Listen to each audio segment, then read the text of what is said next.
Section 1. You will hear a woman telephoning a car rental company to ask about car renting services. First, you have some time to look at questions 1 to 5.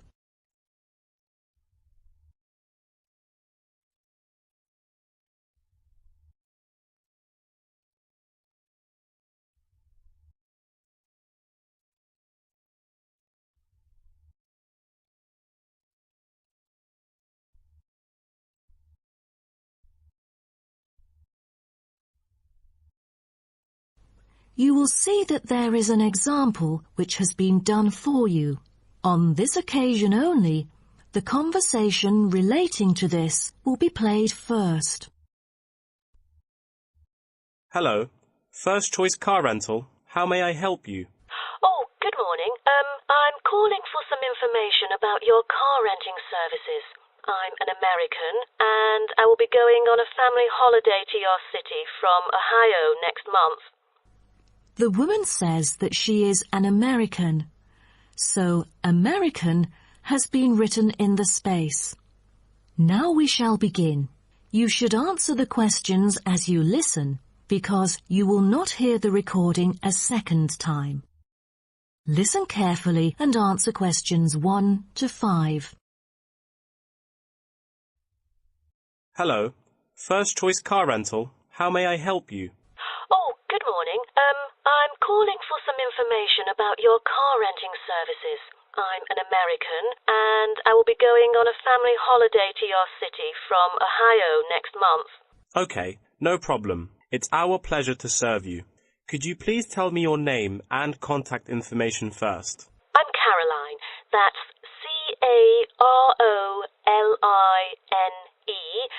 And my telephone number is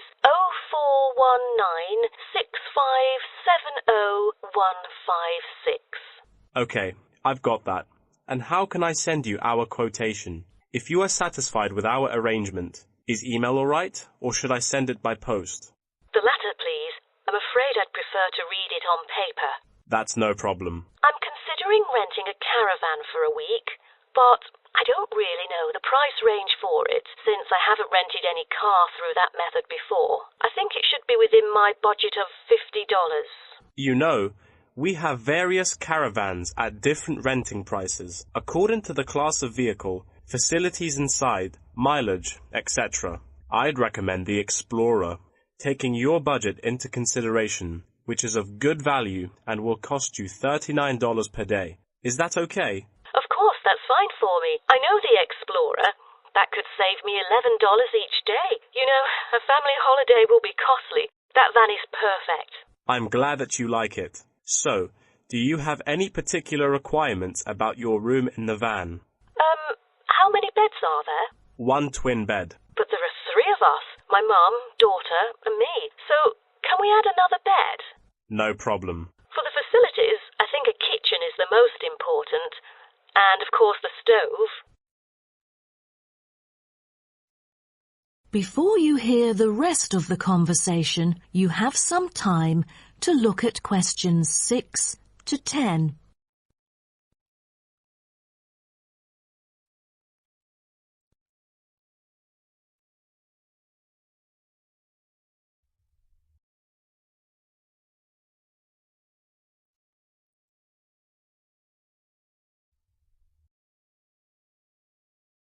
Now listen and answer questions 6 to 10.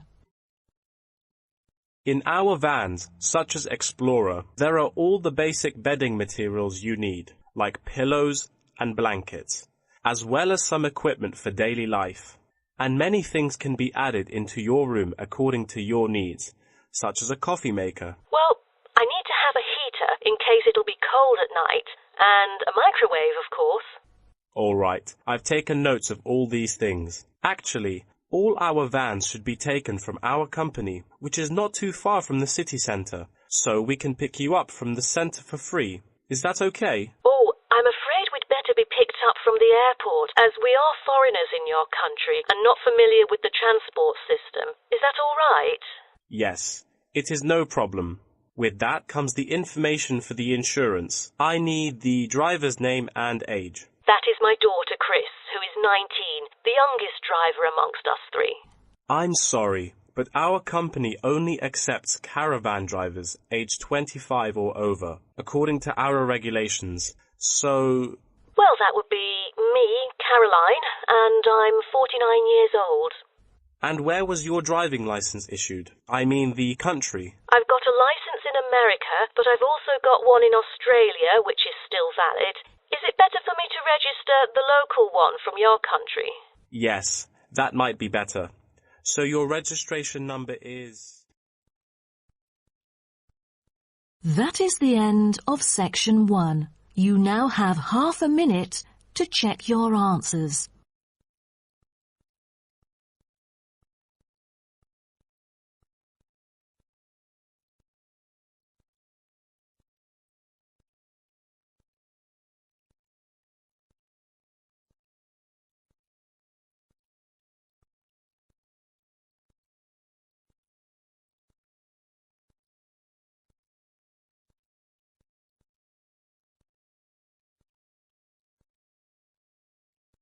Now turn to section 2.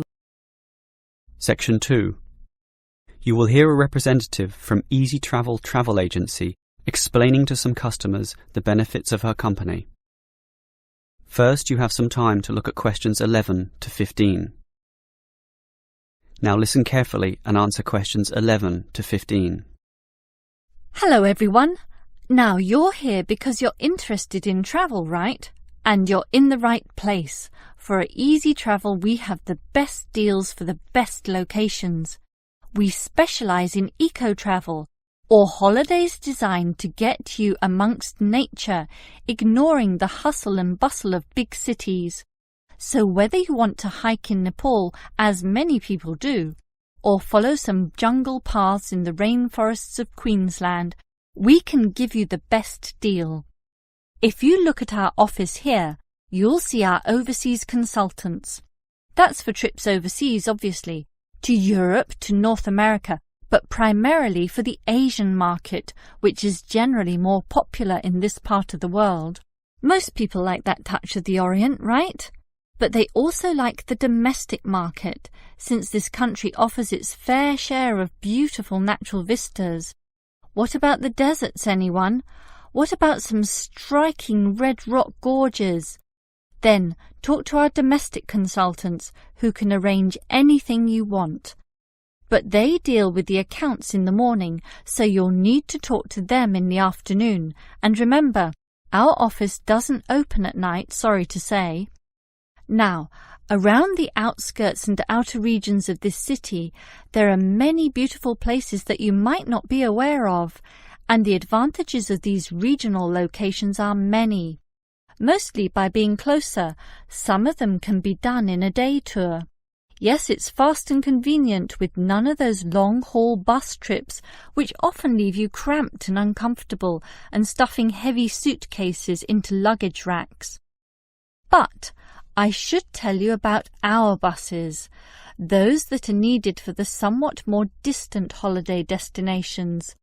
They definitely do not suffer from those problems I just mentioned. We use the services of the famous Sleek Line Company, whose buses are known as the very best. Yes, they are big, yes, they are comfortable, but what makes them especially different is the personal attendant who accompanies the driver, ready and willing to serve you and ensure that your trip is the very best. So whether it's overseas or local, we can certainly give you what you want. Now, do you have any questions? Before you hear the rest of the talk, you have some time to look at questions 16 to 20. Now listen and answer questions 16 to 20. Right, let me orient you to our main Easy Travel office here. On this table right beside us are travel magazines for you to browse through, and on the wall next to that are many more for all parts of the world. Our 4 travel consultants sit over there on the other side of that long counter. That's right, 4 of them, side by side, all serving various regions. Now, let me tell you their specific functions. Firstly, the consultant on the left, next to the plant, is the local tours consultant, serving tours in the immediate vicinity of this city. Next to her is what we call regional tours, targeting the statewide options. Next to her is the interstate tours, and that can involve either buses or planes. In the former case, utilising the Sleek Line bus service, as you know.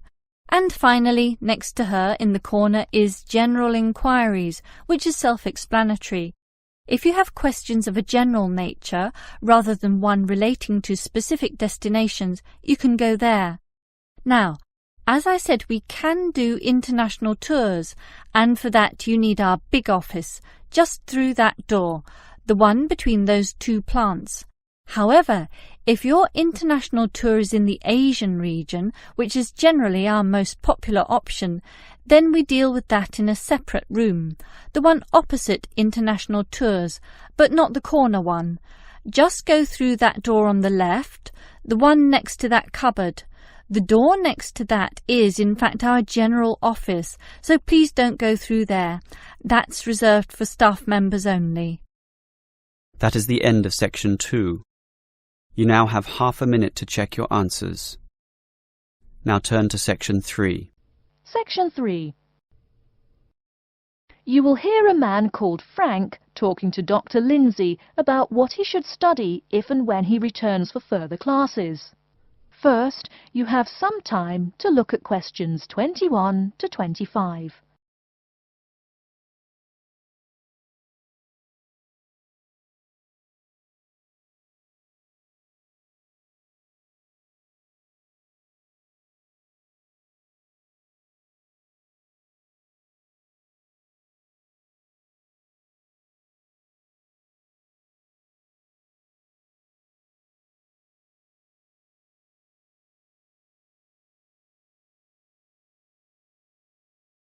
Now, listen carefully and answer questions 21 to 25. Hello, are you Dr. Lindsay, the returning students advisor? Yes, that's right. Are you Frank? Your appointment wasn't until 2, but that's okay. Please come in and have a seat. Thanks. I like to arrive early whenever I have anything to do. That's certainly a praiseworthy habit. Let me see. It looks like you've taken a long break from school, and I understand you wanted to have a chat about what you should study if and when you return for further classes. It's such a big challenge. I don't know if I'm crazy for doing this or not. Believe it or not, I know exactly what you mean. Before I began working here at the university, I taught primary school for nearly 10 years. It takes a lot of courage to go back to school. I feel more shy and scared than the primary students I teach. In the schools I taught, I found today's youngsters are very sure of themselves. In terms of intelligence, I have a lot to teach them, and the maturity level of much of my class leaves something to be desired. But in terms of confidence, wow, a lot more confident than I am now, that's for sure. Stop fretting. A brave man is a coward who refuses to run. Let's talk about your strong points. You seem an intelligent man. What is it you would like to study? You see, I've been teaching children for a few years, but I think I'm happier teaching adults. I think teaching students in middle school is much more satisfying because they end up being much more grateful for your work. If I may ask, what got you interested in teaching adults? A lot of things, I guess. I met my future wife back in my first year of college. She always complains that I was more interesting then. She says that now I talk like I'm 7 years old. That's probably from being with children all day. Again, I know just what you mean. My husband used to say the same thing about me when I taught kindergarten. Anything else? Well, yes. Fairly often now I run into former students and we talk. Some of them are getting close to being grown up. I guess I think more and more about how people develop over time. So I'm interested in the results of education, you know, the final stages. I see. Well, coming back to the university can be both difficult and very rewarding. There are some problems unique to returning students, you know, older students like yourself. What do you think is your greatest weakness? Well, I actually think my confidence is getting better. I'm definitely overcoming my introversion and starting to be much more comfortable in front of a class. To tell you the truth, I'm afraid I'm rather behind the times about many things. It's more difficult for me to chase after the popular things youngsters are fond of, such as iPhone, Twitter, if you name it. I think I understand. Before you hear the rest of the talk, you have some time to look at questions 26 to 30.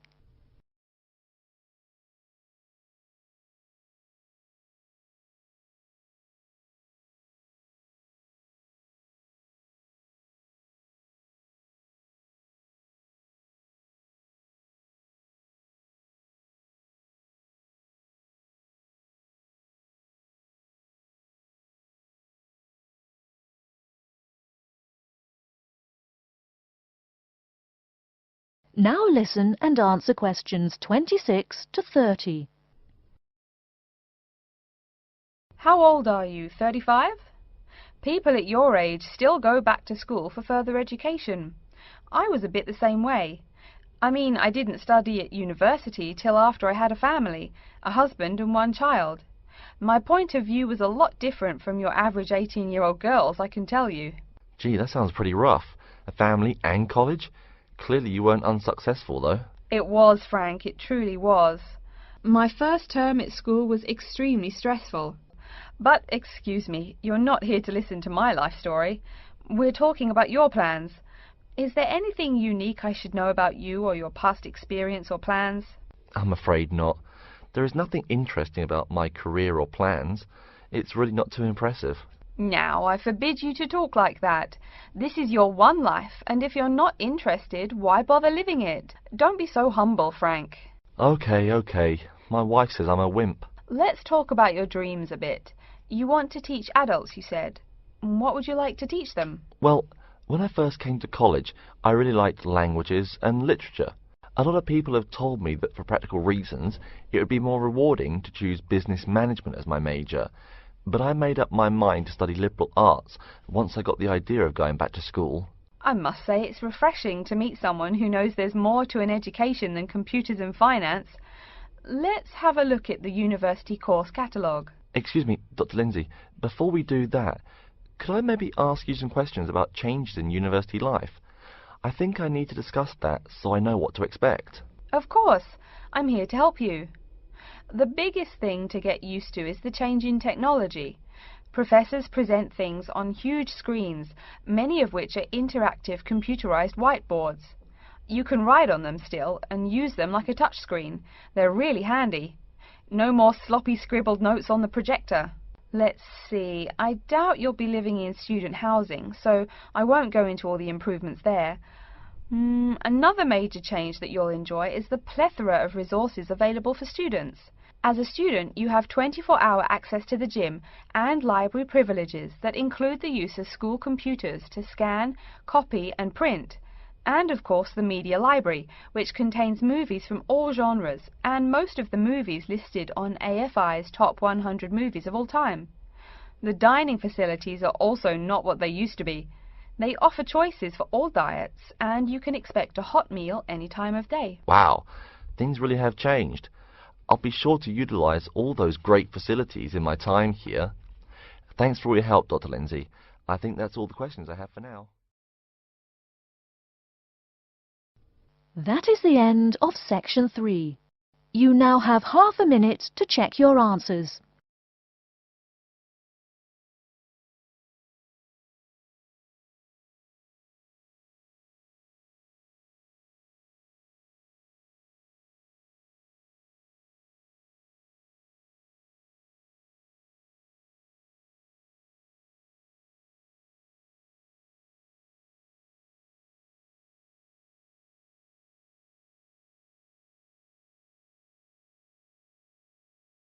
Now turn to section 4. Section 4. You will hear a lecturer talking about the movement of population towards cities.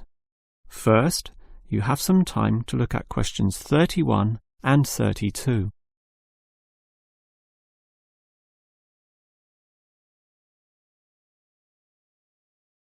Now listen carefully and answer questions 31 and 32.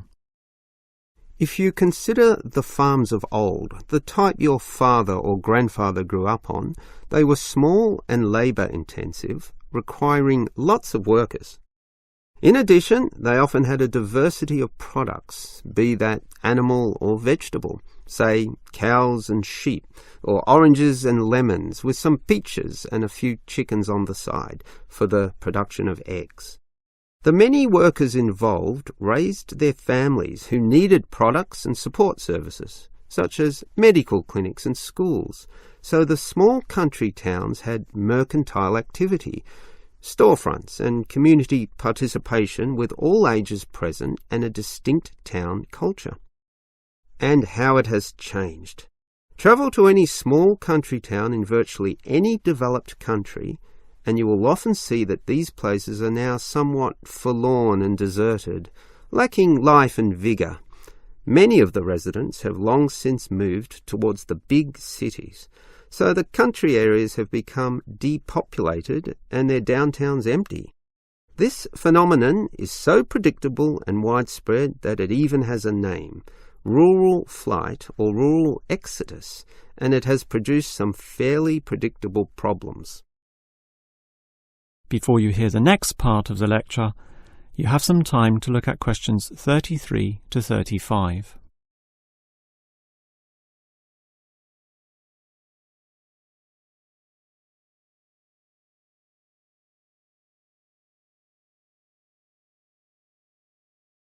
Now listen and answer questions 33 to 35. As for the causes of rural exodus, the most obvious is the industrialisation of agriculture. This comes in two aspects, one of them being monocultural farming practices. What this means is that it is now more efficient to have one product and focus on its needs almost exclusively.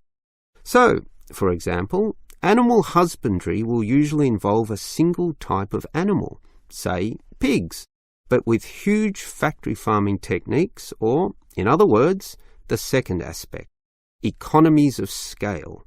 This means instead of 200 pigs, there'll be 2,000, tightly fitted into small pens or cages, with high-density waste disposal and automatic feeding systems.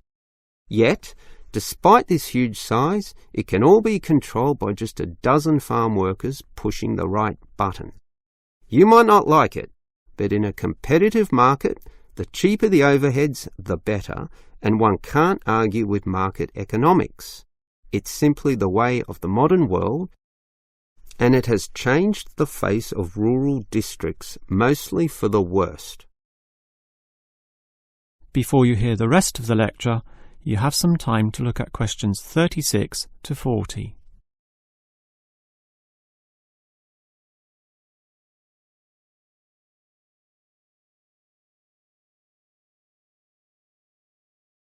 Now listen and answer questions 36 to 40. We can talk at length about the problem of rural exodus, but what about solutions? Well, there is certainly some cause for hope, since many are now feeling the negatives of increasing urbanisation, negatives which the countryside generally does not have.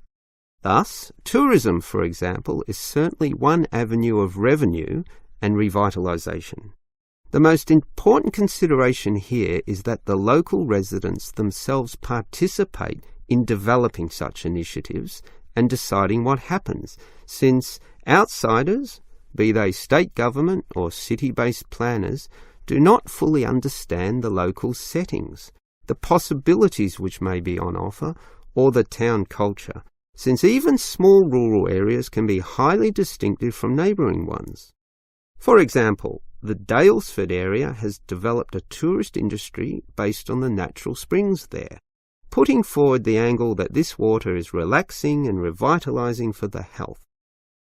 There has been the development of spas, saunas and small-scale accommodation within its picturesque hillsides. And another solution is to utilise the predominant local product. This takes advantage of the fact that many city people are developing a dislike for factory-produced and packaged foodstuffs. They are becoming interested in products that can be sold directly to them at a cheaper price while preserving all the freshness from the tree or animal. It is important here that the country area is not only characterized by a specific product, but markets this idea well. For example, many areas of country Victoria have developed widespread grape growing and winemaking facilities and encourage wine tasting tourism, now a thriving industry with an international patronage.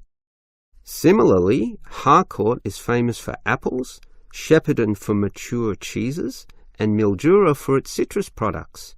Such strategies, done well, give hope that rural areas can revitalise somewhat and once again be lively and interesting places to live in. That is the end of section 4. You now have half a minute to check your answers.